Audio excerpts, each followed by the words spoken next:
कहीं एते बड़ा गुरु दायित्व अर्पण कले गुरु महिमा स्वामी कहले प्रातः ब्राह्म मुहूर्त सज्जा परित्याग करी डोमोजरे शुद्धमुक्त होई एक अद्वितीय प्रभु परमात्मा को चिंतन करिवो पूर्णानंद पीरे आस्थान उपरे वासुदेव पंडा धर्मानंद एवं मार्कंड ए चारि जन पंडित गुरु महिमा स्वामी नियुक्ति करिवे तेनो संत विवाहिक मुखर महिमा निश्चित हैला एका रागे बांधिनी नो दी जोड़ा गीत एका घरे के चारि गोटी लेखा भजन आभूति कले प्रथम भजन प्रथम पद प्रथम पंडित कहि दियंती द्वितीय भजन प्रथम पद द्वितीय पंडित कहि दियंती तृतीय भजन प्रथम पद तृतीय पंडित कहि दियंती और चतुर्थ भजन प्रथम पद चतुर्थ पंडित कहि दियंती एक कथा कहि सारला परे पुणी भरत पर्यंत एवं पूर्ण पुनरावृत्ति कर पाछुले ए जो अद्भुत कविता शक्ति गुरु महिमा स्वामी संत विभूति को ऊपर ओडिया साहित्य रे के अनवद्य उपहार कहले अतुल्य हेबो नाही आज हम जे भजन सब परिवेषण करछन्ती ग्रामांचल रे शहरांचल रे टुंगी बाड़ी रे जहां सब भजन सब परिवेषण करछन्ती ताहा सब संत विभूति का मुखनिष्ठ वाणी तेनो 310 भजन ए भजन शतक स्थान पाइछि आ ब्रह्मलिपण गीता आदिअंत गीता अष्टम विहार गीता सूत्री संध गीता चौतीसा मधुचक्र अन्य गीता ग्रंथ तेणु ओडिया साहित्य रे संत विभूति को गुरु महिमा स्वामी अनंत उपहार ए किछि कम कथा न गुरु महिमा स्वामी को स्थिति रे कहना हंती जे मोछि ए धर्म गुरु भक्त में पूजा करो वर्तमान ए पृथ्वी पृष्ठे जेती संप्रदाय हिसाब करे बोले 750 प्रकार संप्रदाय 756 प्रकार संप्रदाय 756 प्रकार धर्मगुरु 756 प्रकार नाम तो भक्त अड़ुआ पड़ जाउछि किंतु महिमा हर ऐतित ब्रह्मवाद को प्रतिष्ठित तेणु एठी गुरु होचंती विश्व बहार विश्व सम्राट ताको सेहि पाए कहगला जे रामचरितमानस रे गोस्वामी तुलसीदास कहले राम ब्रह्म परमार्थ रूपा अविदित अलेख अनादि अजूपा सकल विकार गट रहिन भेदा जगत नेति नेति निरूपाहि वेदा 500 वर्ष पूर्वरु आमे तो महिमा हरनो खुद 200 वर्ष हेनी किंतु 500 वर्ष पूर्वरु एक कथा कहा जायछि राम ब्रह्म परमार्थ रूपा अविदित अलेख अनादि अजूपा सकल विकार गत रहिन भेदा जगत नेति नेति निरूपाहि वेदा जाको नेति शास्त्र रे धोरी भूरी शास्त्र रे कहाइछि जे अव्यक्त अरूप अनिदृश्य रूप शून्य निर्विकल्प होछि मानव धर्म महिमा धर्म न मानव धर्म गुरु महिमा स्वामी ताको धर्म दिव्य लोक सर्वप्रथमे ए पल्ली अंचल ले पकेइथिले काहेकि ना पल्लीवासी मान होछि सरल हृदय निष्कपट हृदय एठी धर्म रूपक विजय पर संभव कर होई पारिबो तो धर्म रूपक विजय पर गुरु महिमा स्वामी सर्वप्रथमे पल्ली अंचल ले करथिले नहले अंकुर उद्गम हे पारिबोनी वर्तमान शहरांचल जो पाश्चात्य सभ्यता अभिवृद्धि फलरे वर्तमान जो सामाजिक जर्नी हम इतस्तत कर देछि जीवन धारा स्वतंत्र हो जाइछि तेणु ए आध्यात्मिक दर्शन खूब सरल भाव रे हम पहुंचले केबे से सिद्धांत रे पहुंच पाइबा तेणु महिमा हर दो लक्ष्य हला व्यक्त सत्ता को चरण सत्ता रे मिलित करबा ही धर्म परम लक्ष्य विशुद्ध अद्वैत ब्रह्मवाद पर प्रतिष्ठित गुरु महिमा स्वामी दिए महिमा दर्शन जे एहा सर्व वेदवेदांत सार तत्व श्रीमणि अनेक परम दर्शन ले कहैछि एहा सर्व धर्मांतर्गत सगुण शिक्षा धर्म नहीं काम्य बा बाहर से प्रोत्साहन धर्म नहीं एहा सही एक अद्वितीय अनेक परमात्मा का आदि कारण एवं अभिव्यंजन मात्र मो लक्ष्य हला व्यक्त सत्ता को चरण सत्ता रे मिलित करवानी धर्म परम लक्ष्य व्यक्त सत्ता और चरण सत्ता तेणु आमे कोथिले कहीं आसछंती कौन करिया पाई आसछंती कौन करछंती कौन करिवा कथा अंतराल कोई केउठी जीवा तो व्यक्त सत्ता को चरम सत्ता रे मिलित करिवा है धर्म परम लक्ष्य गुरु महिमा स्वामींकर आज्ञा अनुसार संत विमोहन घरे महिमा शुभ हैला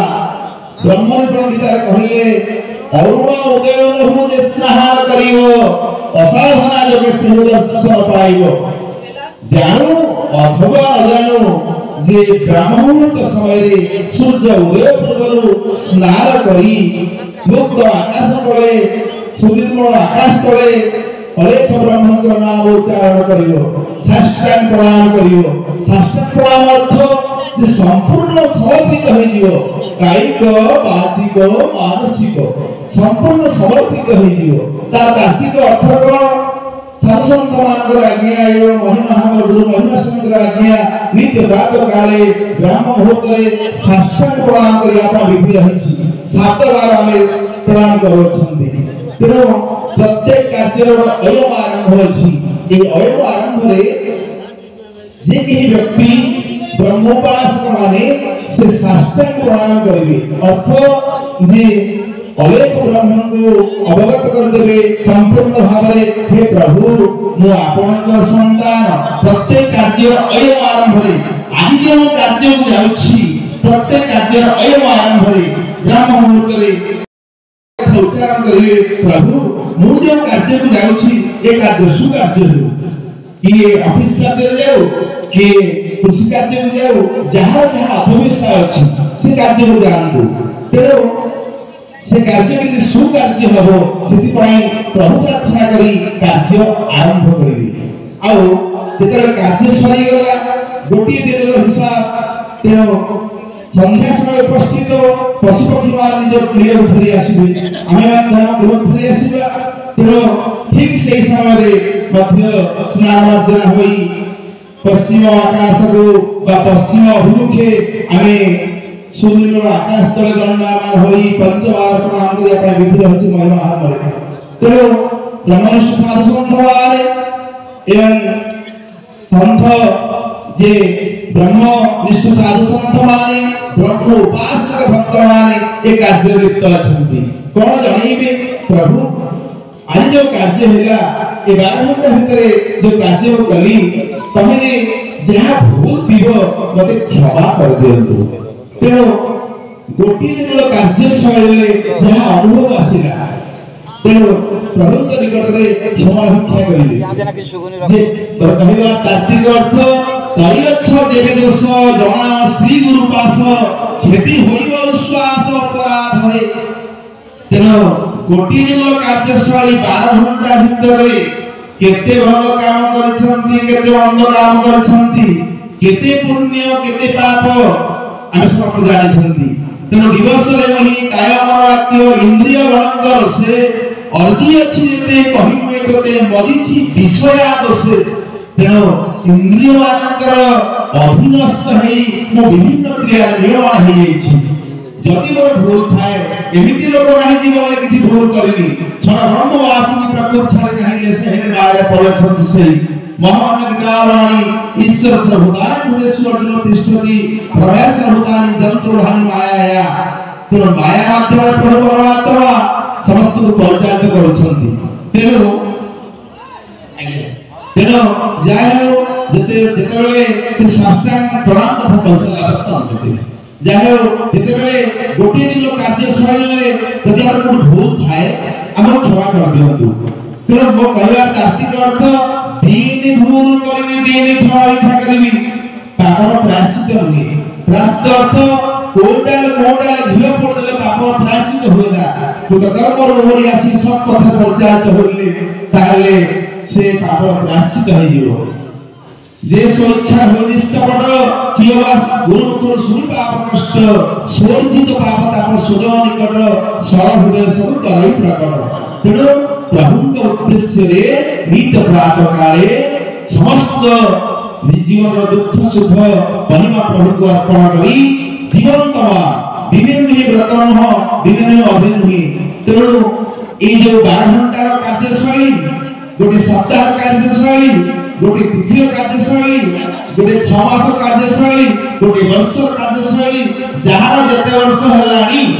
तेनो निजी को निजे प्रश्न करिवो मु केते भूल केते ठीक भल काम करथिले ऊर्ध्वगति मंद काम करले निम्नगति ताले मंद काम करथिले इंद्रिय शक्कर कर्म लिपिबद्ध होइथिले ताले खाली जन्म परे जन्म मृत्यु भितरे यंत्रणा भितरे प्रवृत्त हवा बारंबार खाली जे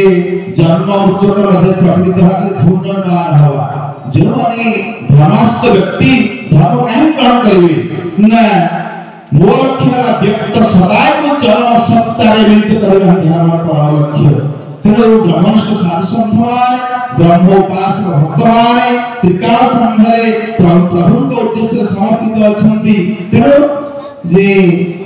नित्य प्रात काले प्रभु को उद्देश्य समर्पित अछंती कायिक वाचिक मानसिक त्रिविध भावरे से ठाकुर को दुख सुख जणाउछंती महिमा प्रभु निश्चित भावरे कल्याण प्रदान करिवे कृपा करिवे एथिरे संदेह नाही आउ विशेष समारोह पर चाहूनी मोर भजन आसन रे आज्ञा करिनी भजन कार्यक्रम चलियो जायो ए जो मुक्त परिवेश ए जो जंगल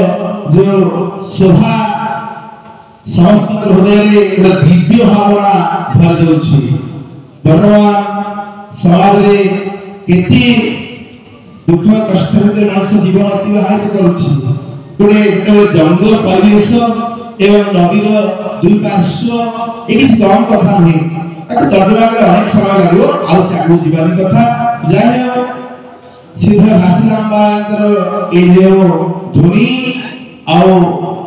बिंबाधर बाबांकर जो अदम्य प्रचेष्टा एवं महिमा जो आसीथिबा साधु संत मानकर जो प्रेरणा जो उत्साह जो दीपरा हम भितरे मनोबल को द्विगुणित कर देउछि पुनः महिमा प्रभु ठारे प्रार्थना करू समस्त मध्य जड़ भितरे कहंतु ए अनुष्ठान सर्विथ मंगल कामना हे गुरु महिमा ईश्वर कल्याण हो महा महिमा रे जगत कल्याण करनु महिमा रे